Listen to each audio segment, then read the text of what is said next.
J.R.R. Tolkien, a legend in storytelling and a master in writing. His fictional land of Middle-earth is one of the greatest and most famous fictional lands ever created. But where did it all begin? Well, that is what Tolkien's story of creation explores in the Ainulindalë, the Song of the Ainur. Ladies and gentlemen, Valar and Ainur, I am Stephen of Idiot's Perspective, and today we are going to be diving into J.R.R. Tolkien's Ainulindalë, the first section of the Silmarillion and the beginning of his fantastical legendarium. This is the story and book which truly starts it all. Now, before we get into things, I want to make clear that I am not an expert on this book, nor am I an expert on Tolkien. And everything I am about to tell you is my interpretation of the story and how I have understood it.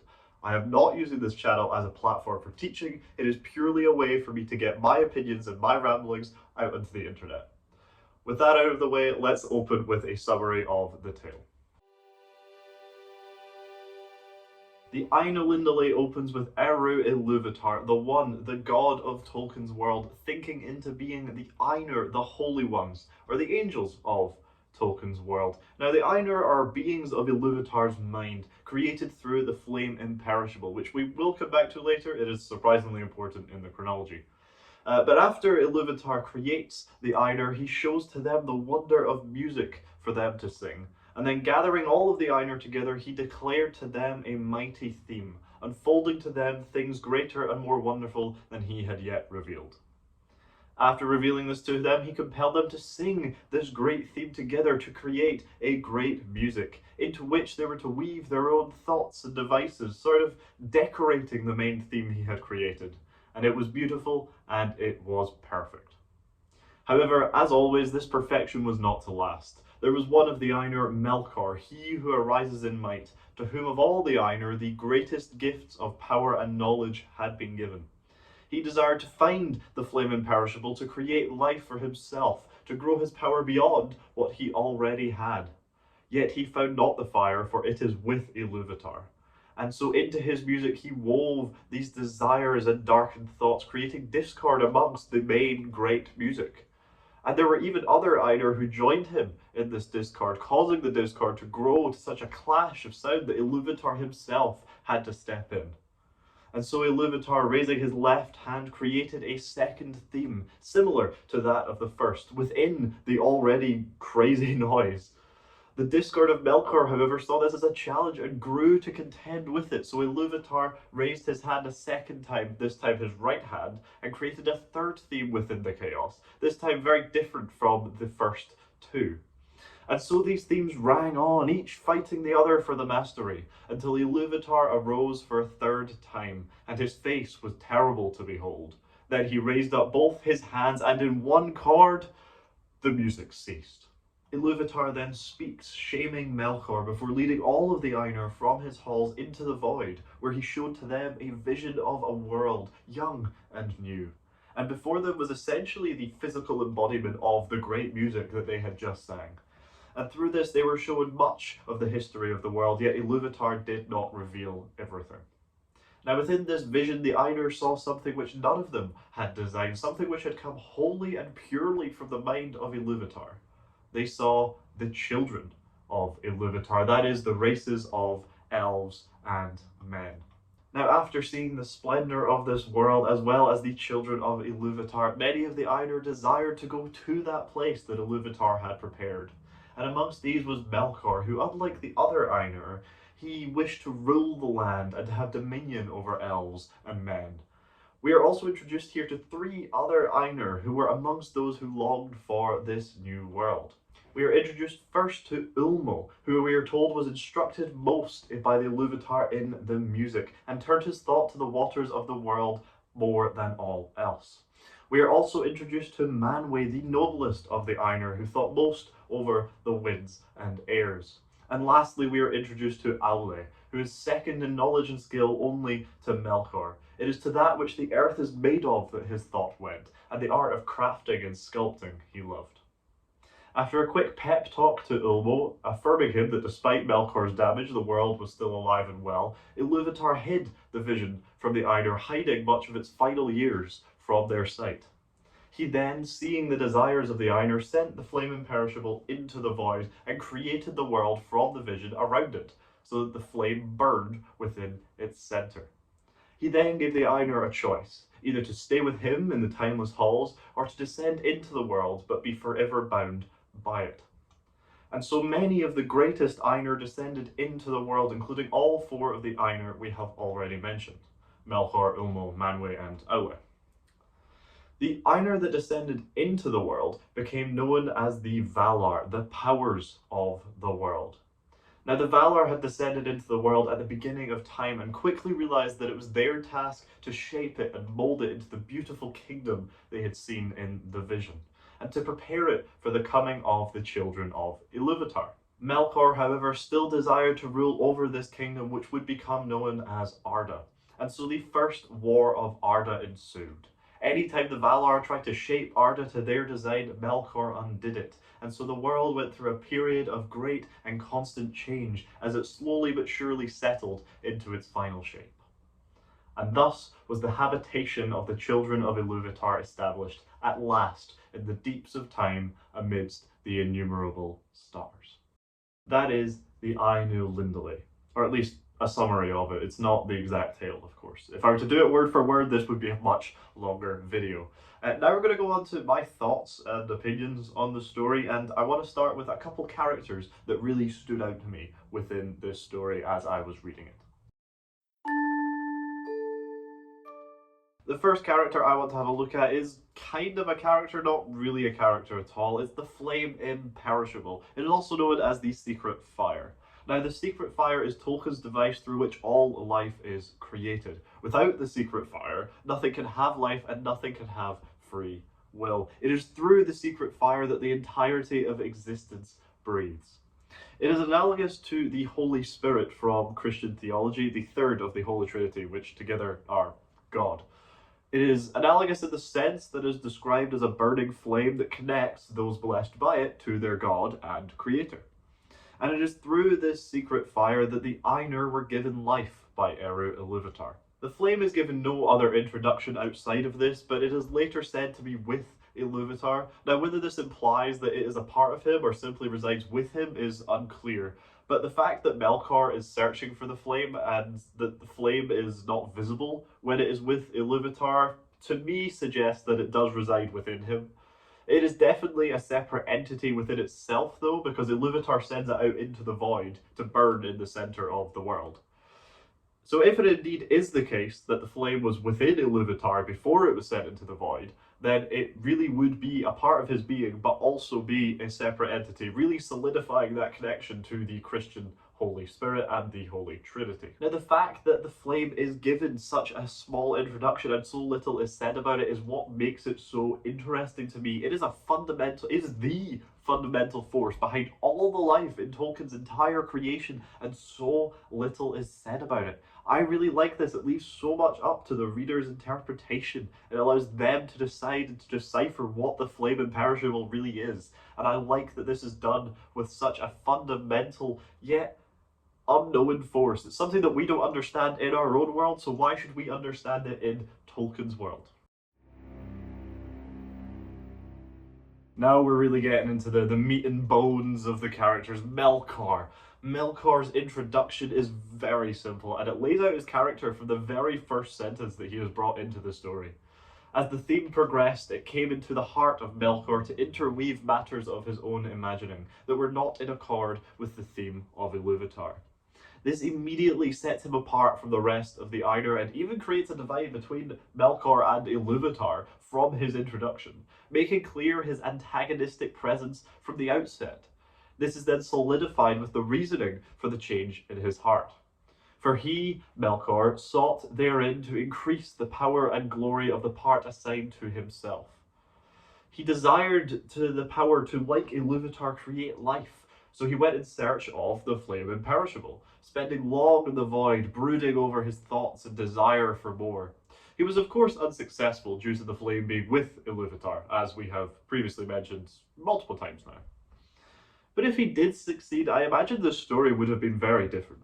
I think that either Melkor would have gained mastery over the flame and attempted to take Ilúvatar's place as the One, but would be struck down by Iluvatar, because Iluvatar is just a greater being, or he would have found the flame, but would have been struck down by the flame by trying to wield it for himself, because he is made of the flame and therefore cannot have mastery over it. I think this is the most likely option of the two. Personally, I find it really interesting that it's Melkor of all the Ainur who yearns for more, especially given that Melkor among the Ainur had been given the greatest gifts of power and knowledge, and had a share in all the gifts of his brethren. So not only was he already given the most power of all the Ainur, but also a small packet of every other Ainur's gifts and skills. Yet despite this, he of all the Ainur wanted more. Not one of the lesser Ainur who didn't have much knowledge and power, not one of the Ainur who didn't have the gifts that others had been given, but Melkor, the one who comparatively already had everything, still wanted more. He wanted the powers of the One. He wanted to create life, to create being.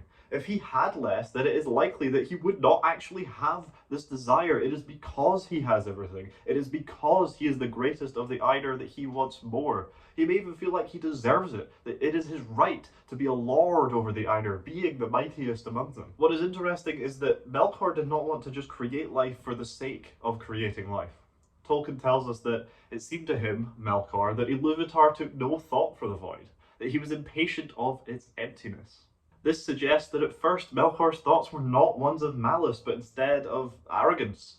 He was not satisfied with the work of Iluvatar and believed that he, in all his might and all his glory, would be the one to complete Iluvatar's unfinished work. But it is this search which first sparks the opposing thoughts that Melkor would soon have. Being alone, he had begun to conceive thoughts of his own, unlike those of his brethren. Tolkien does not explicitly state here that these thoughts were ones of malice or hatred, and I think this is very intentional, because at this point, I don't think they were. As I previously mentioned, I think at this point, Melkor has a sense of pride and of arrogance that makes him feel like he should be doing more, that his role within Iluvatar's mind is not using him to his fullest. So this does not necessarily define Melkor as a villain here, but what it does do is set him apart as an opposition to Iluvatar. One who arrogantly and wrongly believes that he can take Iluvatar's place as the One and do a better job. This is more like an employee being unhappy with how their boss does their work than an evil villain trying to take down a superhero. Now obviously the forces in play here are very different to the forces in play in an office, being literally godlike in their power, but the point stands. Melkor is not yet filled with hate nor with anger, but instead with pride and desire, or at least I think so.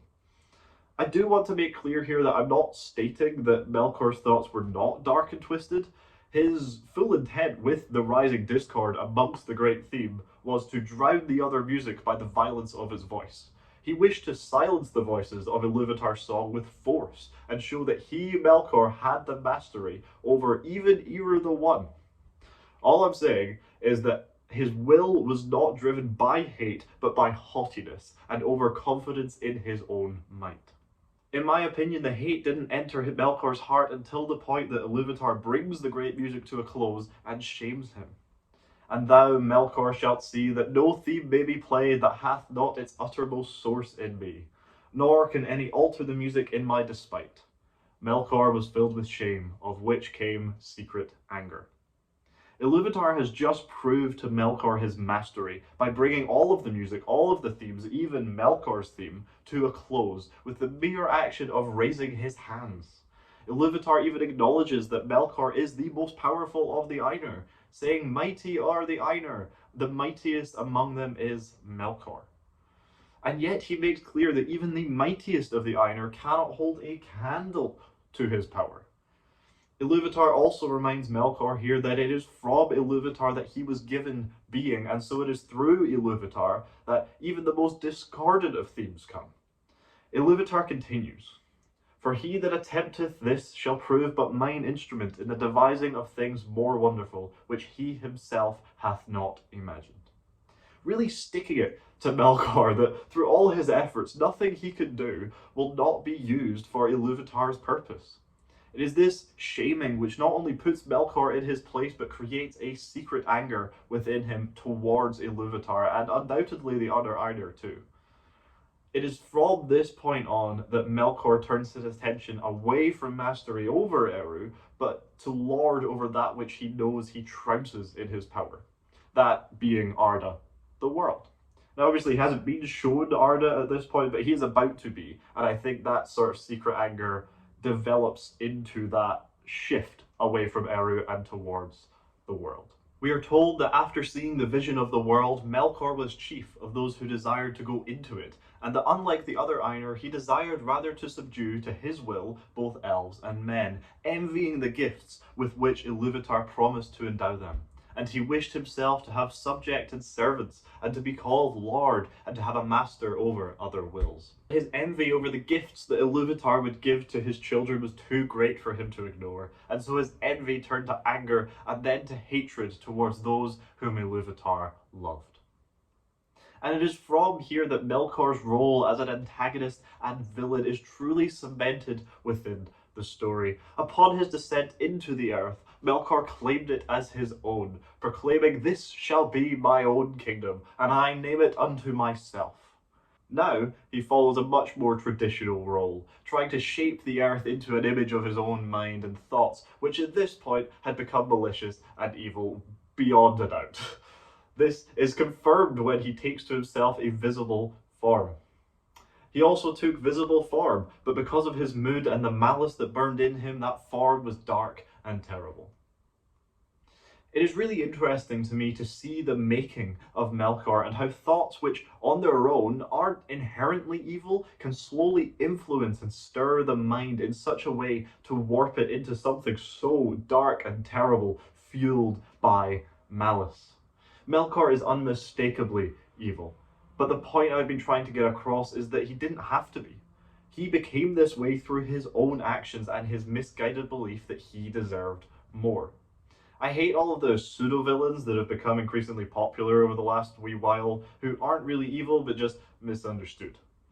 I also recognize that a villain just being pure evil for the sake of being evil is bad in a different sense because it creates a very one-dimensional, flat sort of character. I think the character of Melkor, though, strikes such a wonderful balance in the sense that he is evil and strives only to increase himself in glory and power, but there is a reason that he has become this way, and you see that evolution throughout the Ainulindalë. It is this story which shows that path into evil that Melkor really takes.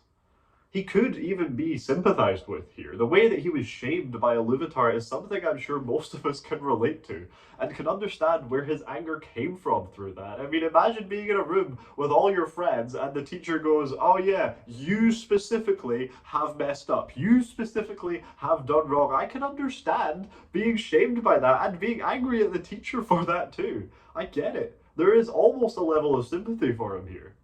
He is way too complex to be called just one-dimensional, and is, without a shadow of a doubt, a black-hearted, self-absorbed, careless, heartless, terrifying monster of a being. He is, all in all, an excellent antagonist.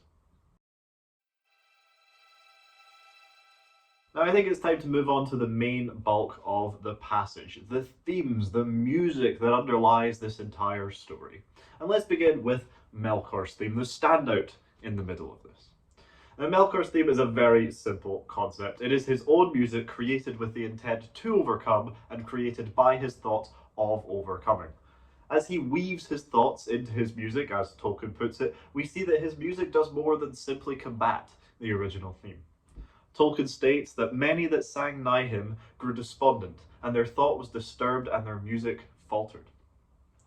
So Melkor's music disrupted and distracted from Iluvatar's theme, but not only did Melkor's music turn away many people's minds from Iluvatar's music, he also corrupted their thought to turn to his music in defiance of the original. Some began to attune their music to his rather than to the thought which they had at first. This reinforces Melkor's desire for followers. He does not want a throne in an empty world. He wishes to fill that emptiness and live within it, but wishes to do so at its head, not simply as a follower. Melkor's theme is an excellent device used to display the true scale of his power. Although Iluvatar himself is not singing the theme which he presented to the Ainur, at the point before Melkor's discord begins, all of the Ainur are singing Iluvatar's song. The fact that Melkor was able to not only corrupt many of the Ainur to sing his music, but also managed to combat the remaining forces of the Ainur, which includes many of the greatest Ainur, Melkor excluded, of course, shows how much greater he was than any of the other Ainur. He truly was second only to Iluvatar and the Flame Imperishable. Now, during the course of this section of the Ainulindalë, the way in which Iluvatar responds to the combating themes presented to him confused me at first. When Melkor's dissonance starts amongst the voices of the Ainur, he doesn't act straight away. But Iluvatar sat and hearkened until it seemed that about his throne there was a raging storm. He instead sits and listens to the clashing themes until they become a mesh of noise. Why does he not step in when Melkor first begins to break away? The answer to this took a little thought, but seems clear to me now. This goes back to what we were speaking about with Melkor earlier in the video. As part of Iluvatar's speech to the Ainur after the music has ceased, Iluvatar says to the Ainur, referring to Melkor specifically, that he that attempteth this shall prove but mine instrument in the devising of things more wonderful. This presents the reason for why Iluvatar allows Melkor to fight back very plainly. He wants him to. Though this may seem strange, it is all in Iluvatar's eyes for the devising of things more wonderful, though lesser beings than himself may not understand how or what this wonderful thing he is creating is. I think the best example of this is with Ungoliant the spider. Now, Ungoliant was present in Arda within the world before the Ainur even descended into it, which implies that it was Melkor in his discord that created her in the first place, because she's a dark and evil being, definitely rooted in the envy and anger of Melkor. Now, Ungoliant takes form of a giant spider, and all spiders have descended from her in Tolkien's world. Her last descendant is Shelob. Now, Shelob appears in Lord of the Rings, guarding the passage that Sam and Frodo take into Mordor. Now, Sauron didn't keep a very good eye on that passage because he assumed that any force that would try and be able to sneak past his guards, so like one or two people, would just be eaten by Shelob, because that's how it had been for literally hundreds of years, possibly thousands of years at this point. No one had ever made it past Shelob and survived. Frodo and Sam obviously were the first, and they made it into Mordor through that. But Sauron's arrogance in not watching that passage caused Frodo and Sam to get into Mordor and then the ring to be destroyed. So what I'm saying is, if Melkor had never sung his discord in the first place, then Ungoliant wouldn't have been created, Shelob wouldn't have been in that passage, Sauron would have better guarded that passage, and so Frodo and Sam wouldn't have gotten into Mordor and potentially wouldn't have been able to destroy the ring at all. So if it wasn't for Melkor in the very beginning creating the discord, Sauron might never have been defeated, which is a wild thing to say, but I think this is the best example of Iluvatar using Melkor's evil designs to create something with things more wonderful. I think this is the best example of this. I'm sure there are many others that I cannot think of, but this is the best thing that I can think of right now. And Tolkien tells us that all shall be clear after the end of days anyway, and that every being will understand their role within Iluvatar's mind. Then the themes of Iluvatar shall be played aright, and take being in the moment of their utterance. For all shall then fully understand his intent in their part, and each shall know the comprehension of each. And Iluvatar shall give their thoughts to the secret fire, being well pleased. But Iluvatar not immediately responding to Melkor's discord isn't what confused me the most.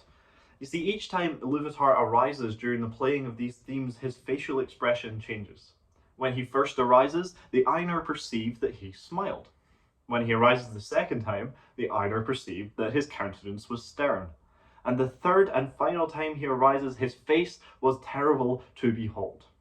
The second and third time he arises, his expression makes sense, as he is battling a force which directly threatens that of his own, or at least directly combats that of his own. I very highly doubt Iluvatar genuinely felt threatened. But in each instance, his face reflects the magnitude of his action, and I think that tracks, that made sense to me. But it is the fact that he is smiling when he first arises that confuses me. When he arises the first time, he creates the second theme to combat Melkor. Could it be that he enjoys the challenge at first, but becomes more concerned as the din of the dissonance grows in its magnitude and in its unity?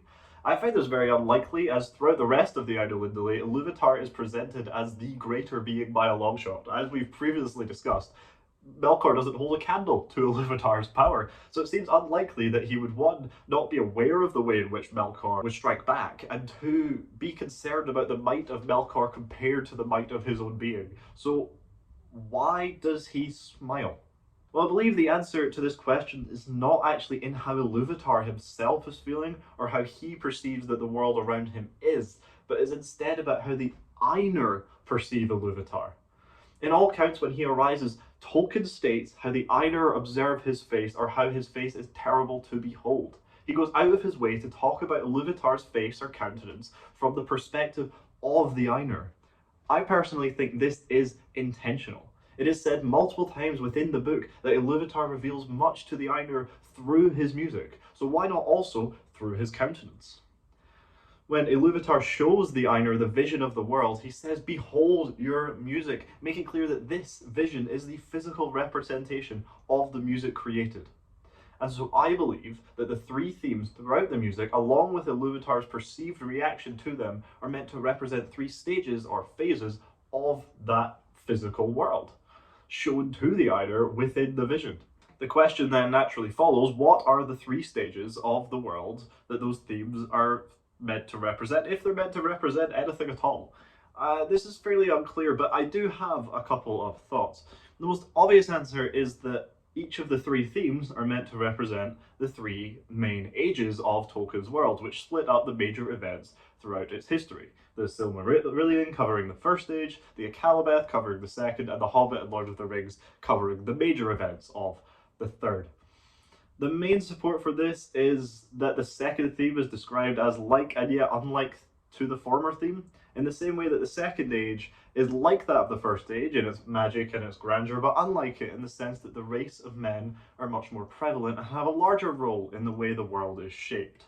Whereas the first age of the world was shaped mostly by the acts of elves. Then you have the third theme, described as unlike the others. And the third age is much unlike the former two ages, as the world of magic and elves has faded mostly, and men have slowly becoming the rulers of Arda, leaving the old world behind. I do not think that this is the case though. There is one statement specifically which makes me disbelieve that this is what the three themes are meant to represent. And this is made when Tolkien is first describing the children of Ilúvatar. For the children of Ilúvatar were conceived by him alone, and they came with the third theme, and were not in the theme which Ilúvatar propounded at the beginning, and none of the Ainur had part in their making. This is made at the time to push the point that the children of Ilúvatar are Ilúvatar's creation alone. They did not come from anyone else, only him. However, I believe this is also supposed to show that the arrival of the children of Ilúvatar came with this theme, and that this is what differs it from the first two. It is said about the third theme that it seemed at first soft and sweet, a mere rippling of gentle sounds and delicate melodies, but it could not be quenched, and it took to itself power and profundity. This, I would argue, is also like the awakening of the children of Ilúvatar, as they started off as unlearned primitive folk who steadily grew in their knowledge and craft, becoming beautiful and glorious in their presentation and their dominion. This also counters the argument that the three themes are supposed to represent the three ages, as the children of Ilúvatar are present in all three ages and do not just appear in the third. So, if the third theme represents the coming and rise of the children of Ilúvatar, then what do the first two themes symbolize? Well, before I set out my theories, I feel I should first point out one piece of information that I haven't yet mentioned, and it is regarding the second theme. Manwë was the brother of Melkor in the mind of Ilúvatar, and he was the chief instrument of the second theme that Ilúvatar had raised up against the discord of Melkor. Now, we haven't spoken much about any of the other Ainur specifically yet, except for Melkor, but it is worth noting that Ilúvatar used Manwë, who would later become the king of the Valar being those Ainur who entered into the world, as the chief instrument of the second theme. Meaning whatever the second theme is meant to show, it must have Manwë at its head. So for what the first two themes symbolize, I have two ideas in mind. The first, which I find to be the less likely, is that the first theme is representative of the story in time of the Ainulindalë, and that it is telling the story that the Ainur are currently experiencing. with Melkor's theme being the actual theme that they're hearing as it plays out. This would then mean that the second theme is representative of the time from when the Ainur enter into the world until that time when the elves awake. The elves being the eldest of the children of Ilúvatar. The reason I find this to be less likely, though, is because of how Ilúvatar says, "Behold your music," when he shows the Ainur the vision of the world. This implies that what they have just sung is about the world, not about the timeless halls and the void out with the world. So what I think to be the real answer is that the first theme is calling forward to the first battles that the Valar have against Melkor in the shaping of the world at the very beginning of time. The very battle that is spoken about at the end of this book. And this makes sense if you think about how the first theme is delivered to the Ainur. It is revealed to them by Ilúvatar beforehand, then they sing the music for themselves. This mirrors the Ainur being shown the vision of the world, again by Ilúvatar, and then entering into the world and living out the history themselves. This would mean then that the coming of the second theme is the initial driving back of Melkor to the furthest reaches of the world and the raising of the two lamps. Now, these tales aren't spoken about within the Ainulindalë and aren't really relevant here, but all that's important is that you know that these created a great time of peace for the Valar. It was a big victory, basically. The continued rise of Melkor to fight against this new theme would then be the destroying of the lamps, and the Valar's retreat to the west of the world, hiding themselves away from the darkness of Melkor. This follows very strongly the second theme, especially since Manwë is at the head of this and is already leading the Valar by this point, driving this push. The third theme would then be the coming of the elves and the capture of Melkor as his darkness dies down before the rest of the world's history unfolds. Now, you may think that all I just said was complete nonsense, and maybe it was. It may well have been, but I believe that to be what the three themes which the Ainur sing in the Ainulindalë represent. Moving forward from the three themes, we arrive at the point when Ilúvatar reveals to the Ainur the vision of the world and shows to them what their song actually has created. As I have already said, this vision was the actuality of that which the Ainur had sung about potentially. They are witnessing their story of their song unfold before them. This is also the first time the Ainur see the children of Ilúvatar, and they are amazed by it, as again, the children of Ilúvatar were conceived by him, Ilúvatar, alone. You know, it's fascinating to me that the Ainur are amazed by beings lesser than themselves. It shows that elves and men, though they are not as mighty as the Ainur, are still beautiful in their own right. This amazement is properly explained after Tolkien states that the children were made by Ilúvatar's hand alone. Therefore, when they, the Ainur, beheld them, the more did they love them, being things other than themselves, strange and free, wherein they saw the mind of Ilúvatar reflected anew. The Ainur loved the children and were in awe of them because it revealed to them more of the mind of Ilúvatar, their creator, whom they already loved. The children were a reflection of Ilúvatar's being that differed so greatly from the forms of the Ainur, creating a love and adoration for them. Upon seeing this vision, all of the Ainur, apart from Melkor, rejoiced and had a desire to enter into and live amongst the children of Ilúvatar. Moving slightly further on, we see that it is mentioned that of all the aspects of Arda, the seas and the waters were most greatly praised. This creates at the very beginning of Tolkien's timeline the sacred connection to water and to the ocean that would continue to run throughout his entire legendarium. It is stated that it is said by the Eldar that in the water there lives yet the echo of the music of the Ainur more than any substance else. And 2 is explained that this causes many of the children of Ilúvatar to hearken, still unsated to the voices of the sea, and yet know not for what they listen. Having read much of Tolkien's history, I can tell you that beings and creatures being drawn to and enchanted by the sea is a constant pattern that comes up time and time again. And I love that this is made clear from even the point of creation. Even the Ainur have a love for the sea over all else. So it's no wonder that lesser beings such as elves and men also have that same draw to the sea. And though all the Ainur praised the waters, it is Ulmo who turned his thought to it, and it is to Ulmo that Ilúvatar specifically speaks at the end of this section. It is a unique moment within the Ainulindalë, as it is the only case of Ilúvatar addressing one individual specifically. Even when he shames Melkor earlier in the passage, he does so while speaking to all of the Ainur, not just to Melkor. This makes this small section of the book really stand out to me. I knew upon reading this that this moment had to be important, and important it is. Not only is this the moment when Ulmo and Manwë, the most noble of the Ainur and master of the winds and air, first become allied to faithfully serve the purpose of Ilúvatar, but it is also a moment where we get to see a bit of insight into the mind of the individual Ainur, something which happens rarely, especially in this book here. Tolkien makes the point of stating that Ulmo of all the Ainur was of all most deeply, he was instructed by Ilúvatar in music.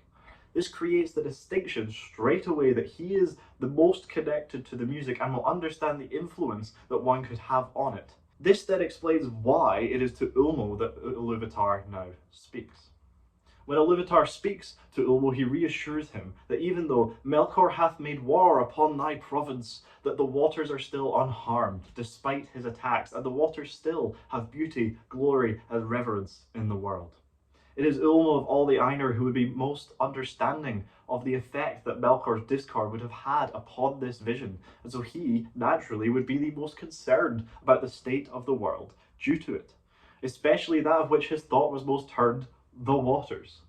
This moment also reassures us as the reader that though Melkor's attacks were powerful and though they were disruptive, they were not powerful enough to ruin the shape of the world or to destroy its beauty. We also know upon reading ahead that this would become the history of the world that is being unfolded to the Ainur, which gives us reassurance again that as we read future tales of the world, that despite the destruction the acts of Melkor may bring, the world will always endure. It gives us hope for stories that we have not even begun to read. A brilliant way to foreshadow the outcome of future tales without anything explicitly being stated. Finally, let us enter into the world as the Ainur did. Upon removing the vision from the Ainur, Ilúvatar hearkens to the desires in their hearts and cries, Ea, let these things be. And by sending the flame Imperishable into the void, he creates Ea, the world that is, burning with the secret flame at its heart, shaping the vision that he had given the Ainur into a reality. And it is now that many of the Ainur make the choice to descend into the world. And in doing so, two things happen. First of all, they get a new name. They become named as the Valar, the power of the world. It is worth noting here that Melkor is not counted as one of the Valar due to the way that he comes into the world, desiring to make it his own, not to shape it for the good and the preparation of the children of Ilúvatar. The second thing that happens is that the Ainur that descend are said to become bound to the world until it is complete, so that they are its life and it is theirs. This raises a point that I don't really think is made clear at any other point within the Legendarium. I could very easily be wrong about that, but the point is here that the life of the world is tied to the life of the Valar, implying that if the Valar were somehow to be destroyed, then the world would be destroyed along with them. This, at no other point, as far as I'm aware, is reiterated, though I can't think of any point within Tolkien's timeline where the Valar are in any real threat of death. They suffer and they feel pain and sorrow, but never are they nearing the point of destruction and complete annihilation. When the Valar enter into the world, into Arda, as the elves would call it, they are surprised to find that it currently is shapeless and without form, because they saw the world as this wonderful vision unfolding, a beautiful kingdom before them, but they very quickly understand that the world had but been foreshadowed and foresung, and they must achieve it, and that they had arrived into Arda at the beginning of time. And so it became the primary goal of the Valar to shape Arda and to prepare it for the coming of the children of Ilúvatar, but their goal was not to be easily achieved, as we know. Melkor too was there from the first, and he meddled in all that was done, turning it, if he might, to his own desires and purposes. Melkor at this point claims Arda as his own, and it is here that Manwë called unto himself many spirits, both greater and less, to aid him, creating the first strife between Melkor and the other Valar, as he denies Melkor's claim to Arda, causing Melkor to retreat far from the other Valar. It is unclear here what the other spirits that Manwë called to him were. We can assume that many of the Valar are counted in this, and can infer from later books that the Maiar, beings who were also once Ainur but of lesser stature and might, were also included within this group. There's then a paragraph speaking of how the Valar are not able to be perceived by elves or men in their true form, and so must take a visible form in order to be seen by the lesser beings of the world.